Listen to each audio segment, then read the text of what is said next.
రాష్ట్ర ముఖ్యమంత్రి గారికి కానీ ఆయన కుమారుడు లోకేష్ కానీ నేను చెప్పదలుచుకున్నది ఒకటే. మీరు దయచేసి రాజ్యాంగాన్ని స్పష్టంగా అర్థం చేసుకోండి.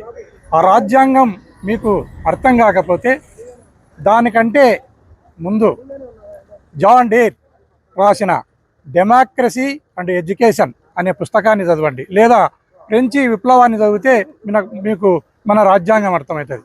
మన రాజ్యాంగం అర్థమైతే అప్పుడు మాత్రమే మీకు ప్రజాస్వామ్యం అర్థమవుతుంది. ప్రజాస్వామ్యము అంటేనే పాలకపక్షం ఉంటుంది, ప్రతిపక్షం ఉంటుంది. ప్రతిపక్షానికి ప్రశ్నించే హక్కు ఉంటుంది. ఆ హక్కును మీరు గౌరవించకుండా ఉక్కుపాదంతో ఆ హక్కులను మీరు కాలరాస్తున్నారు.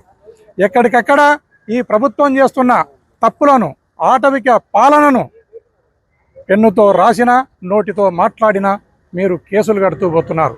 ఇలా కేసులు కట్టి మీరు అప్రకటిత ఎమర్జెన్సీని ఈ రాష్ట్రంలో మీరు పెట్టినారనటంలో ఎలాంటి సందేహం లేదు.